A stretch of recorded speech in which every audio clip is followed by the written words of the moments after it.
Welcome back to Jack Barnes Films. Today we're having a look at the 2024 70 Series Land Cruiser. Now we're going over the new facelift and some of the few new features. One of the biggest things with the new Land Cruiser is the introduction of the carryover engine from the Hilux. It's the 2.8 litre 4-cylinder turbo diesel engine. It makes 150 kilowatts of power and 500 newton meters of torque, between 1600 RPM and 2800 RPM. Now that is exclusively with the 6-speed automatic transmission. You cannot get that in the manual, and just vice versa with the V8. You cannot get the automatic with the V8. Let's get right into it. Now let's start off with the automatic while we're talking about it. So starting with the automatic transmission, down here we have the transmission gear knob from the 300 series Land Cruiser. As we can see, definitely automatic. It looks a bit more functional with all of this stuff down here. Looks a bit cleaner than the manual. You've got a nice tray thing here. We can still see manual handbrake here. This is the hill descent control. Still got the manual four-wheel drive controls. Still got this ancient heating technology, which I'm pretty much a big fan of because, you know, it's pretty cool. Obviously we've got buttons up on the steering wheel, a newly revised steering wheel, possibly one out of another Land Cruiser model. Over here still looks the same. Second start feature just there, and we've got a new infotainment system up here with wired Apple CarPlay. This here is the 4-cylinder, I believe. So yeah, looks like there's a lot more space under the bonnet for extra batteries, say here or anywhere, so allowing for a lot more modifiability than the V8, as it takes up way more room. Yeah, so all these spots here you could put extra things. Now here is the brand new Land Cruiser facelift. I've got mixed opinions on it. So let's start off with the first major thing, which is going back to circle headlights. We've got LED daytime running lights there and LED headlights in the centre. I can't say I'm a huge fan of round LED lights. LED fog lights down the bottom, nice chrome in the middle of the bumper bar. Yeah, extra. Again, on the sides we've got more overhang with the fenders, and we got back at the indicators over the other side here. Now what we don't see in this model is where the park lights are underneath it, like the old models, like this one. As we can see here, the park lights are under the indicators. The other thing I'm seeing is I don't think they've fixed the rear track width at the back, even with the 4-cylinder. I don't know why they don't just make it so the back wheels go out as wide as the front wheels, but anyway. I believe these fenders are here as a new safety feature, side safety feature or something. We can see we've gone back to the Toyota lettering badge, and also we've got a little radar there, maybe for radar cruise control or some other sensor.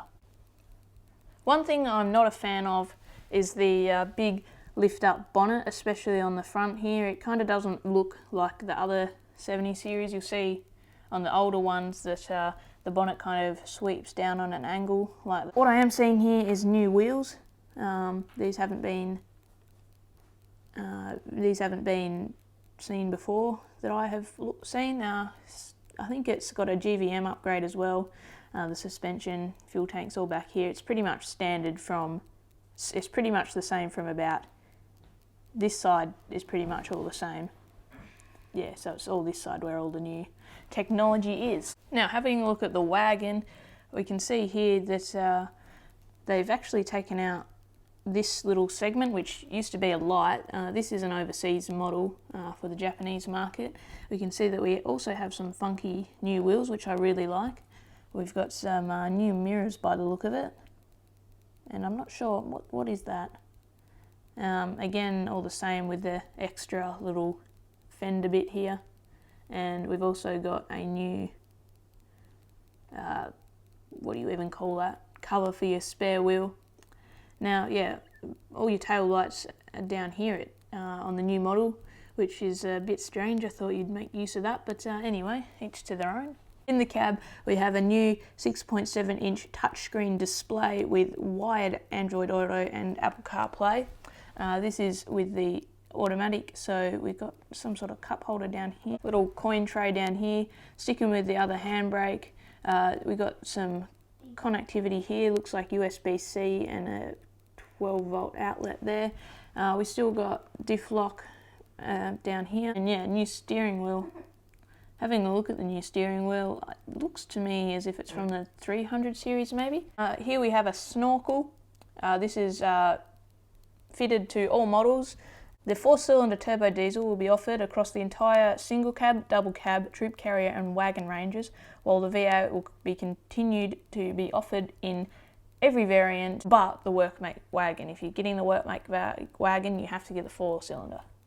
Now, all models get lane departure assist, lane departure warning, speed sign recognition and automatic high beam.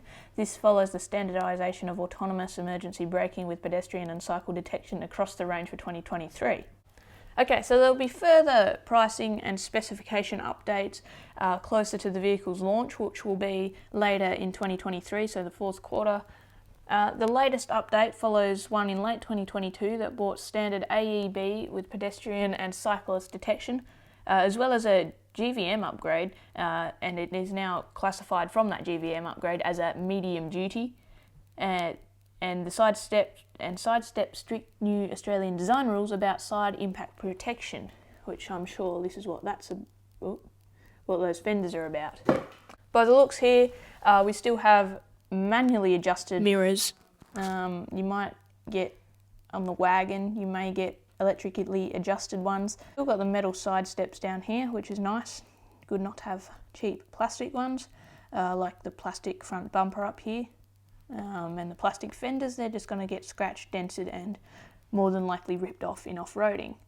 We will be getting more Land Cruiser information as it comes to hand in the near future, closer to the vehicle's release date. So please hit the subscribe button so you don't miss another update.